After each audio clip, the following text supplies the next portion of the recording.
y hoy nos toca ver la naturaleza general de la adopción según el Nuevo Testamento. El Nuevo Testamento nos habla mucho sobre la adopción y es un poco lo que quiero que podamos tocar juntos y ver algunos pasajes. En Gálatas capítulo 3, versículo 1. Miren, en Gálatas es una carta donde Pablo no tiene nada que decirle bueno, ¿no?, a los Gálatas. No sé yo cuánto tiempo estuvieron en el Evangelio correctamente en la sana doctrina, si fueron meses, no sé si llegaron al año, lo que sea, pero Pablo empieza diciendo, ¿no?, en Gálatas 1:6, que estaba maravillado de que tan pronto se habían alejado. Y uno de los problemas principales que había en Gálatas era justamente esta discriminación entre los hermanos, decir, no, vos no sos hijo de Dios.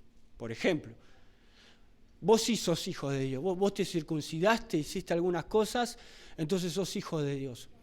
Y Pablo quiere dejar claro, ahora lo vamos a leer, 3:1 y 4:5, estos dos versículos, de que todos somos hijos de Dios por medio de la fe en Jesús. Ese es uno de los principales problemas que hay. Pero por medio de la fe en Jesús, sea bautista, sea pentecostal, por medio de la fe en Jesús y la denominación que seas, hermanos, por medio de la fe en Jesús nosotros somos hijos de Dios, los que creen en Jesucristo. Amén. Después están otras discrepancias y otras diferencias entre congregaciones, pero lo que nos hace hijos es solamente creer en Jesús. Sí, hermanos, eso es lo que vemos, creer en Jesús radicalmente. Y lo primero acerca de la naturaleza es, en primer lugar, la adopción como un acto declarativo de Dios. Ya lo hemos visto, ¿verdad? Cada vez que vamos avanzando vamos a ir aclarando nuevamente, recalcando algunas cosas. Y decíamos que la adopción es un acto legal y soberano de Dios, por el cual coloca al creyente en la posición de un hijo con plena posesión de los derechos de su herencia en Cristo. Cuando Cristo murió en la cruz del Calvario, cuando Jesús dijo el consumado es, ¿qué pasó ahí? Se cumple lo que dijo Pablo en una de las epístolas, que nos trasladó de las tinieblas a su luz admirable, ¿no? De las tinieblas nos trasladó a su reino, al reino de su amado Hijo. Jesucristo lo que hizo ahí, y es un poco lo que tengo un amigo, ¿no?, que siempre hablo y me acuerdo siempre lo que me dijo Ale, un amigo del seminario, ¿no?, que él dice, no, murió por vos, vino a este mundo por vos, murió por vos, resucitó por vos, estoy parafraseando un poco, ascendió a los cielos, va a volver por vos, ganó todo, compró con su sangre y encima te hizo heredero de lo que él ganó. Y él decía, y no te alcanza con ser hijo. Algunos, ¿no? Hablando de todos estos que quieren un título en esta vida. El título más grande, hermano, que no lo merecemos, es ser hijos de Dios. Amén. Qué placer, ¿no? Que saber que somos hijos de Dios. Por eso decíamos, con los derechos de su herencia en Cristo, somos coherederos juntamente con Cristo. Sí, hermanos, en Cristo todo es allanado, hombre, mujer, griego, judío, esclavo libre, diría, ¿no?, amos, siervos, reyes, gente de la nobleza, trasladándome en ese tiempo, ¿no?, gente sin letras y del vulgo, como eran los apóstoles, los discípulos, ¿no?, son herederos, son hijos de Dios. Amén, hermanos, qué bueno esto, ¿no? Vamos a leer estos dos versículos, ¿sí? 3:1, miren cómo le dice, qué tiernamente, ¿no? Pablo a los Gálatas y después 4:5. Vamos con el 3:1. Oh Gálatas insensatos, ¿qué os fascinó para no obedecer a la verdad, a vosotros ante cuyos ojos Jesucristo fue ya presentado claramente entre vosotros como crucificado? Esto es clave, hermano. Vieron que estamos viendo la naturaleza. ¿De qué naturaleza es? ¿Cómo es esto de la adopción? ¿Dónde viene? ¿Dónde radica el meollo del asunto, no?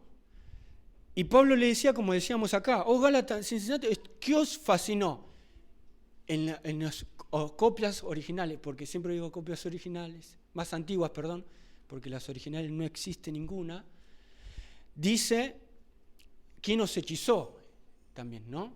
¿Quién os hechizó para no obedecer a la verdad? ¿Quién te comió la cabeza? Dice Pablo, para no obedecer a la verdad a ustedes ante cuyos ojos Jesucristo fue ya presentado claramente entre vosotros como crucificado. Me gustan otras traducciones de la Biblia que dice, parafraseando un poco, muchachos, yo les prediqué a ustedes como si estuvieron en el monte Calvario, como si lo hubieran visto a Jesús. ¿Sabés lo que era que Pablo te predique, no? El apóstol Pablo. Y te hable del Evangelio de una manera tan radical, tan tremendo. Y Pablo dice esto, ¿no? ¿Quién os hechizó para no obedecer a la verdad? A ustedes ante cuyos ojos Jesucristo fue ya presentado claramente entre ustedes como crucificado.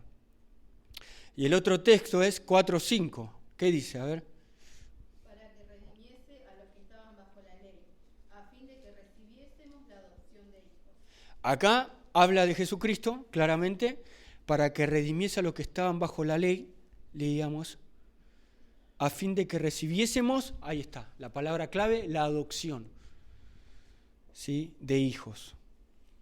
Por eso, hermanos, ¿cuál es la naturaleza? La raíz es que la adopción está basada en la obra redentora de Cristo. Sé que lo sabemos, pero lo vuelvo a repetir, porque ese es el evangelio que predicamos, que siempre vamos a seguir anunciando. La adopción está basada en la obra redentora de Cristo, en lo que Cristo hizo en la cruz por nosotros, que satisfizo todas las demandas legales y nos libró de la servidumbre de la ley. ¿Por qué? ¿Por qué esto de la ley, hermanos? Porque la ley, después más adelante sigue diciendo, ¿no? La ley, cuando vino la ley, vino también el conocimiento del pecado. Imagínense si no hay reglas, si no hay mandamientos, si no hay leyes, ¿no? Por ejemplo, en un partido de fútbol, ¿qué pasa si no hay árbitro, no hay ley?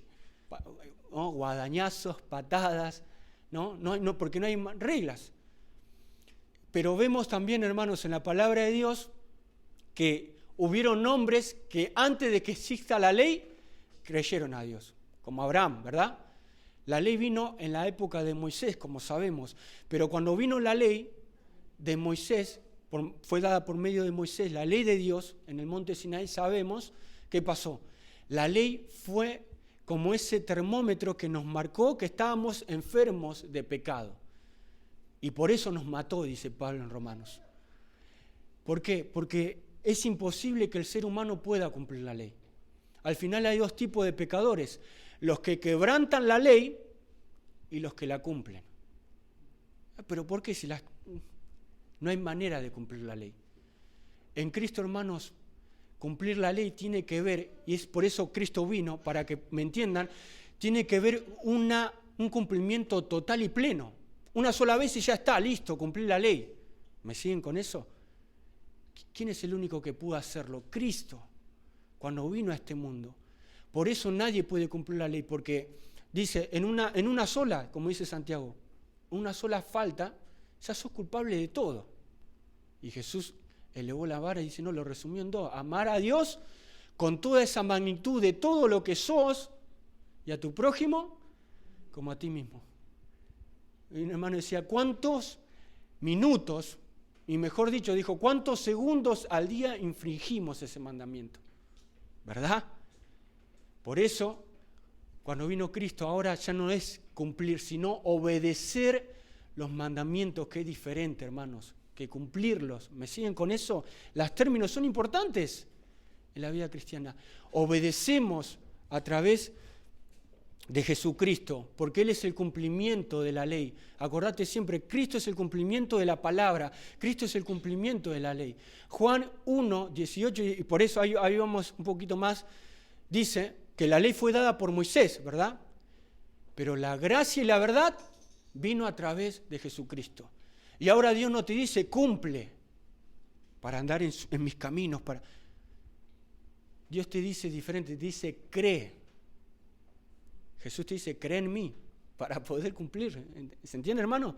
Para que podamos caminar porque por medio de la fe es la única manera, la fe en el Hijo de Dios, que podemos tener esta vida plena que estábamos hablando. La fe salvífica, ¿para qué? Para tener la justificación que habíamos hablado antes, el nacer de nuevo, la regeneración y ahora la adopción de hijos. Eso es clave. Entonces, repito, está basada en la obra redentora de Cristo. Por eso dice, para que redimiese a los que estaban bajo la ley, a fin de que recibiésemos la adopción de hijos. Es como que la ley nos condenaba, pero en Cristo Jesús somos justificados, como estuvimos viendo, somos regenerados, somos santificados, que ya vamos a ver eso. Sos tanto en Cristo Jesús. Ahora fuera de Cristo estás en problemas, ¿verdad? Pero en Cristo Jesús sos parte de esta familia tan grande, ¿no? Ayer era el Día del Amigo. Él es nuestro amigo, pero también Él es nuestro Padre, como estamos hablando ahora. Y nuestro hermano Jesús, Él es nuestro hermano. Miren, satisfizo la obra de Cristo en la cruz todas las demandas legales y nos libró de la servidumbre de la ley. Por eso decíamos que es legal que vos seas hijos de Dios. No somos bastardos. Hermano, no somos un accidente, no somos bastardos. Somos hijos legítimos de Jesús. Hijos de Dios, ¿no? Mejor en términos, por medio de Jesús. Y nos libró de la servidumbre de la ley. Miren, yo pensaba esto, la adopción es un decreto divino que cambia nuestro estatus de siervos a hijos, bajo la servidumbre de la ley. ¿Por qué? Porque no había manera de que podamos ser libres de esto. Pero la ley es buena, dice Pablo. Después sigue diciendo acá, ¿no? La ley es buena porque la ley fue nuestro ayo, dice nuestro tutor, como nuestra niñera de alguna manera, que nos llevó, nos tomó la mano y nos llevó a Cristo. Por eso hermanos, cuando Jesús estaba en el monte, capítulo 5 de Mateo, ¿se acuerdan que se subió al monte para enseñar? Dijo, bienaventurados, etcétera. Todos los que, y empieza a hablar acerca de la palabra de Dios, de la ley de Dios. Jesús está mostrando que no hay manera de que quien puede cumplir la ley para llevarlos a otro monte, que es al monte Calvario. Ahí está la clave. Antes y después de la cruz. Ahí sí, hermanos, podemos descansar en la obra de Cristo que satisfizo todas las demandas. El creyente debe vivir con la seguridad de que su filiación es legalmente establecida por Dios. Esto es una aplicación para nosotros. Es la adopción, el decreto soberano que convierte siervos en hijos y también herederos. Somos herederos, ¿sí, hermanos? Herederos de lo que Jesús compró con su sangre. Otro punto, hermanos, la adopción es recibida por fe, ya lo hemos compartido, ¿no? Vamos ahí, miren, versículos anteriores, 3:26 de Gálatas, ¿quién lo puede leer? 3:26. Pues todos sois hijos de Dios por la fe en Cristo Jesús. Todos sois hijos de Dios, ¿vieron? Por la fe en Cristo. ¿Cómo se recibe la adopción? Por fe. ¿Qué tenés que hacer? Creer. Creer que Jesucristo es tu Señor y Salvador. Creer que Él es el dueño de tu vida. Y lo que estuvimos viendo anteriormente, arrepentimiento, fe y conversión, un cambio de dirección que vos tenés que hacer, sencillamente creer en Jesús. Decirle, Señor, con la boca se confiesa. ¿Se acuerdan? Para salvación, ¿no? Con el corazón se cree. También nos dice, ¿no? Ese pasaje en Romanos 10. Miren, la fe es el medio por el cual el hombre recibe la adopción, es lo que estamos diciendo, es el medio, y el Hijo de Dios, ¿qué hace? Se apropia de su identidad de hijo mediante la fe en Cristo. La fe recibe lo que la gracia otorga, la adopción. El regalo de la gracia, que estuvimos viendo que es gratis, un regalo gratuito, un regalo sin respecto a mérito, un regalo que no merecíamos, que nos da la adopción, las papeletas de que somos hijos de Dios. Efesios 1:5 también nos habla cuál es la naturaleza, que la adopción también es otorgada por la soberanía divina, por la soberanía de Dios. Efesios 1:5. En amor habiéndonos predestinado para ser adoptados hijos suyos por medio de Jesucristo, según el puro afecto de su voluntad. Ahí está, ¿no? Según el puro afecto de su voluntad para ser adoptados. La adopción es parte del plan eterno de Dios, no una segunda bendición. No es que es una segunda bendición, porque nuestra hermana leía en amor, habiéndonos prorizo, es la palabra, que es una palabra que significa designado antes, anticipado antes.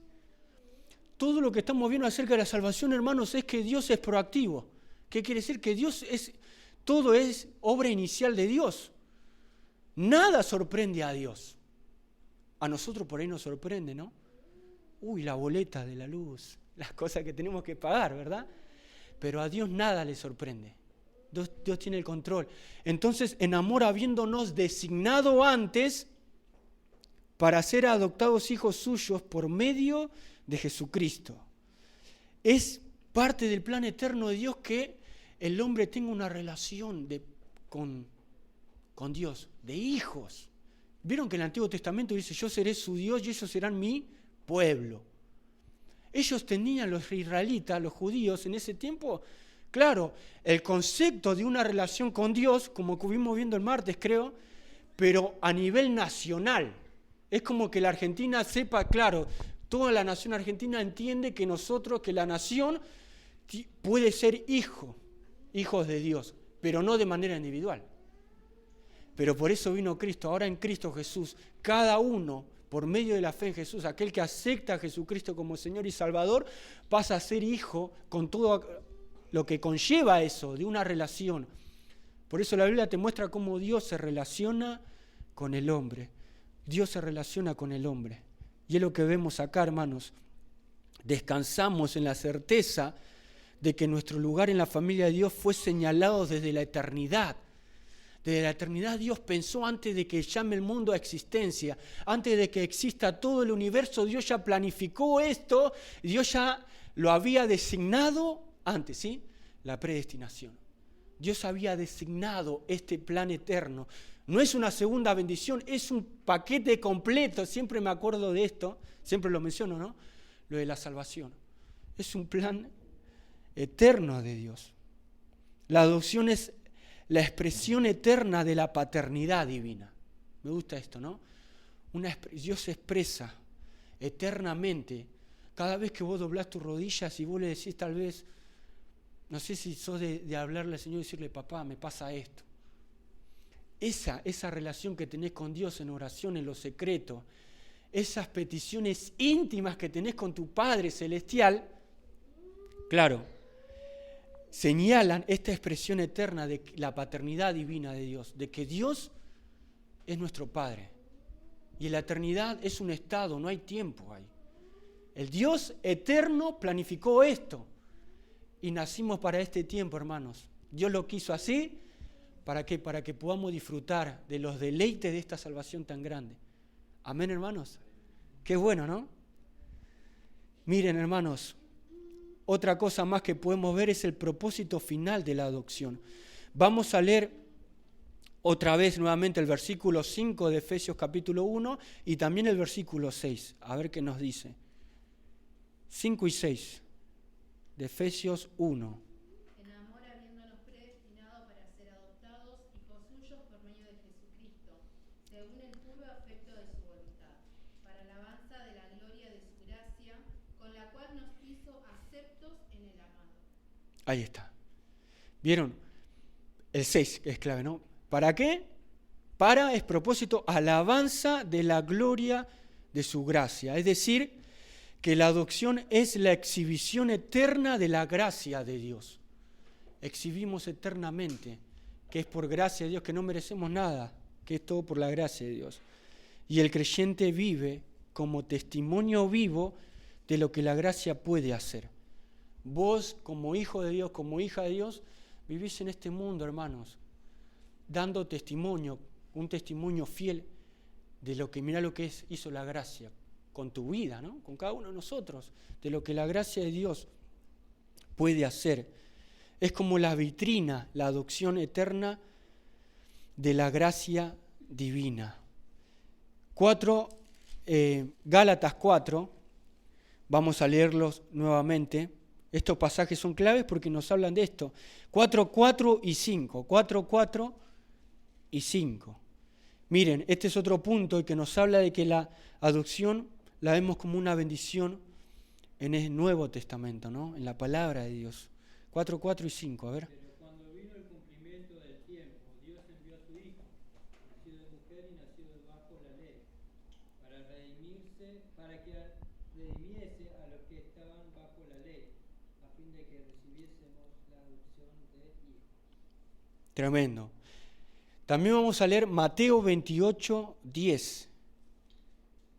Miren, 4, 4 al 5, ¿saben lo que nos está diciendo? Que no pudo haber adopción hasta la muerte de Cristo.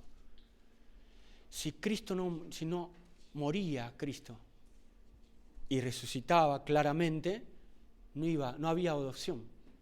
No había esta parte que vemos de la salvación que es la adopción.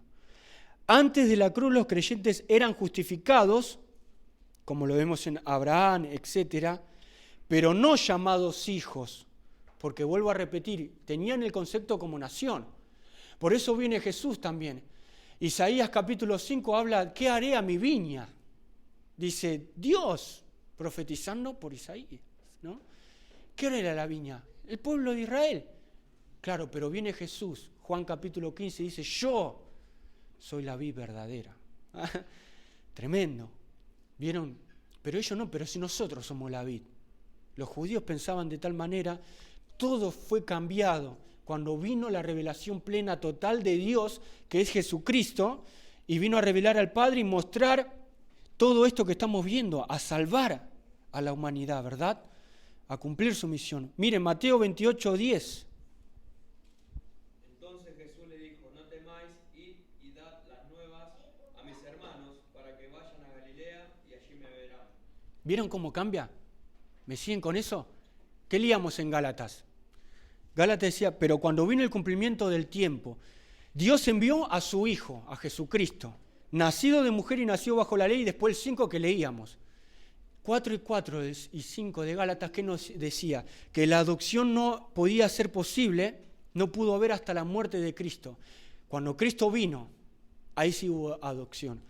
Y el Mateo 28, 10, ¿qué nos dice? Que Jesús ya resucitó ahí, ¿verdad? Se apareció a los hermanos y nos dice que después de la resurrección Cristo llama a sus discípulos hermanos. ¿Te das cuenta? Cristo llama a sus discípulos hermanos. 2.14 de Hebreo decía, ¿no? Por cuanto los hijos participaron de carne y sangre. Y anteriormente 11 dice, Él no se avergüenza de llamarse hermano, nuestro. Él es nuestro hermano. La adopción es privilegio exclusivo de la era de la gracia. Cuando Cristo vino, derramó, la gracia fluye sobre el Hijo, como estuvimos viendo acerca de la gracia. Dios es el origen, la fuente de toda gracia, como dice Pedro capítulo 5, el Dios de toda gracia, pero la gracia fluye en Jesús. Y valoramos esto como hijos de Dios. La adopción es el privilegio post-cruz. Es el privilegio post-cruz que revela la intimidad con Cristo. ¿Cuántos tienen una intimidad con el Señor? ¿Verdad? Tenemos una intimidad con Él en la oración, en la lectura de su palabra. Cristo nos habla.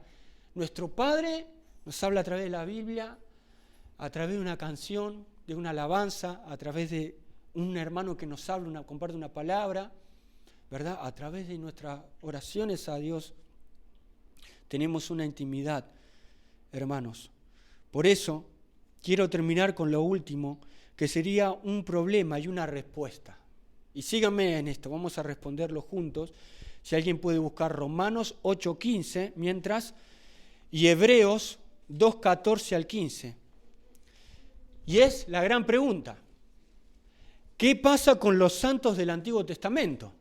Porque dijimos, hasta que no haya venido Cristo, cuando Cristo vino, ahí sí se hace parte este tema de la adopción que estamos viendo. Post-cruz, como estábamos hablando, ¿verdad? Y cuando Cristo resucitó, los llamó, vayan a decirle a mis hermanos. ¿Qué pasa con los santos del Antiguo Testamento? La pregunta es, ¿recibieron ellos la adopción después de la resurrección? Vamos a leer estos dos versículos para responder. Romanos primero, 8, versículo 15. Pues no habéis recibido el espíritu de esclavitud para estar otra vez en temor, sino que habéis recibido el espíritu de adopción por el cual clamamos Abba Padre. Muy bien. Y también vamos a Hebreos 2, 14 al 15.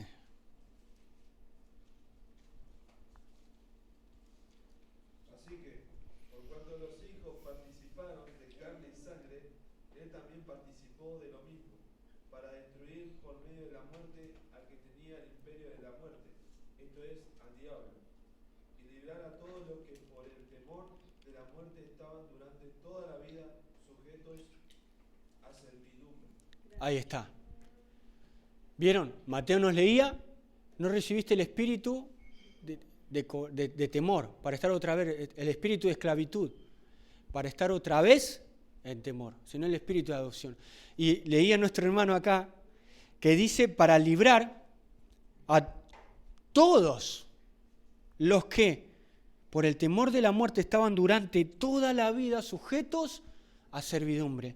Es decir, hermanos, que la respuesta es a la pregunta es que si recibieron ellos la adopción después de la resurrección, los del Antiguo Testamento, todos aquellos que siguieron, hombres de Dios, que sirvieron, hombres y mujeres de Dios, la respuesta es sí. Porque la consecuencia de ser hijos de Dios es libertad del temor.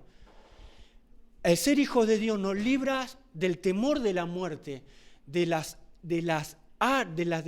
cadenas de la muerte. ¿Me siguen con eso? Del pecado y de la muerte. Cristo nos libró. Por eso dice que por cuanto los hijos participaron de carne y sangre, Él también participó, la humanidad de Cristo. En su máxima expresión, Cristo se identifica con el ser humano y Cristo se identifica con sus hijos, como estamos viendo acá, con aquellos que creyeron por medio de la fe, fueron justificados, como estuvimos viendo desde el Antiguo Testamento.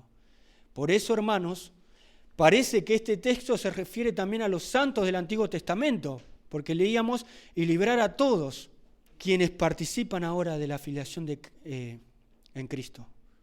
Todos fueron libertados. En Cristo todo es, como decíamos, regenerado, cielo nuevo y tierra nueva, habíamos compartido anteriormente, pero también la adopción en el futuro, también lo vemos. En Cristo todo es restaurado, todo es reconciliado en Cristo. Cristo reconcilia, restaura. Es tremendo esto, ¿no? Y lo que estamos viendo acá, hermanos, es que la adopción es retroactiva en la obra de Cristo, alcanzando a los santos de todas las épocas. Retroactiva. Por eso, hermanos, el creyente reconoce y debe reconocer que la obra de Cristo es suficiente para todos los tiempos. Tus hijos, los hijos de tus hijos, generaciones que han pasado, hermanos que han partido, para todas las edades de la era cristiana también. Nosotros como Iglesia de Dios hacemos historia todavía, hasta que Cristo venga. La adopción alcanza a los santos de todas las épocas. Y es suficiente la obra de Cristo para todos, hermanos, en todos los tiempos. Es el privilegio, la adopción es un privilegio eterno que une a todos los redimidos en la familia de Dios. Todos. Abraham, que fue justificado. ¿Qué podemos hablar? Job, que no había otro como él, ¿no? ¿Qué más? Daniel, todos los del Antiguo Testamento. Por algo Dios le hizo una promesa a Daniel. ¿Se acuerdan? Vas a descansar y luego vas a levantarte, vas a recibir tu parte. Todos los del Antiguo Testamento esperaban el momento en que Cristo vaya a la cruz y se cumpliese toda la sombra que había, todo ese proyector que había, todos esos PowerPoint, para que me sigan, que eran símbolos de Jesucristo. Claro, pero Jesús ya entra y ya no necesitaban eso, porque en Cristo se cumple la ley, la palabra. Él es el cumplimiento de las promesas de Dios. Todo en cuanto a la salvación se cumple en Él, porque Él es el Salvador. Esa es la palabra Jesús, ¿verdad? Le llamará su nombre Jesús. Hermanos, termino con esto, ¿no? Miren, un rey liberó a sus siervos de la esclavitud, pero no se conformó con darles libertad, el rey. Los liberó, los llevó al palacio y los declaró hijos, otorgándoles herencia. Incluso, miren, aquellos que habían servido antes de la gran liberación fueron llamados hijos y recibieron su lugar en la familia real. A los que estaban ahí en ese momento, los declaró hijos, ¿no? Les dio la libertad, son libres, pero también vengan, son mis hijos y son herederos de todo lo que me pertenece a mí. Pero también a todos los que estaban antes de ese gran decreto, de esa gran liberación, fueron llamados hijos y recibieron su lugar en la familia real. Hermanos, así es la adopción. Dios no solo nos libera, sino que nos recibe como hijos y su gracia alcanza a todos los redimidos. Hermanos, gracia sobre gracia, diría el prólogo de Juan, ¿no? El Evangelio de Juan. Gracia sobre gracia. De su plenitud tomamos todos, ahí está. Y gracia sobre gracia. En Cristo Jesús, todos alcanzan esta promesa de adopción. Por eso, hermanos, los del Antiguo Testamento también, la adopción transforma siervos de ayer y de hoy en hijos eternos. La adopción es un acto declarativo de Dios, como estábamos hablando en conclusión, basado en la obra redentora de Cristo, recibido por fe y otorgado por la soberanía divina. Su propósito es la exhibición eterna de la gracia de Dios, para alabanza de la gloria, para alabanza de todo lo que Dios es y hace en su gracia. Esa es la palabra, la gloria de su gracia. Es una bendición exclusiva del Nuevo Testamento, pero su efecto alcanza a todos los santos redimidos. Es el acto eterno de Dios que coloca al creyente en la familia divina como hijo, como heredero, para la gloria de su gracia. ¿Por qué todo esto, Dios? ¿Por qué somos tus hijos? No merecemos nada. Para la gloria de su gracia. Sencillamente, ¿verdad? Para la gloria de la gracia de Dios, para entender que todo es un regalo gratis de parte de Dios a través de la persona, a través de la faz de Jesucristo. Amén, hermanos. Por eso disfrutá tu herencia, disfrutá de la adopción que tenemos en el Señor. Dios mediante, tocaremos más adelante otros temas como las posesiones de los hijos de Dios. ¿Cuáles las cosas, las posesiones que tenemos? Lo que nos pertenece en el Señor. Y que muchas veces el diablo nos quiere hacer titubear o dudar de esto. Hermanos, somos hijos de Dios. Hoy el pastor oraba unción, poder y autoridad. En Cristo se cumple a través del Espíritu Santo. Después vamos a hablar de las evidencias de que somos sus hijos y demás.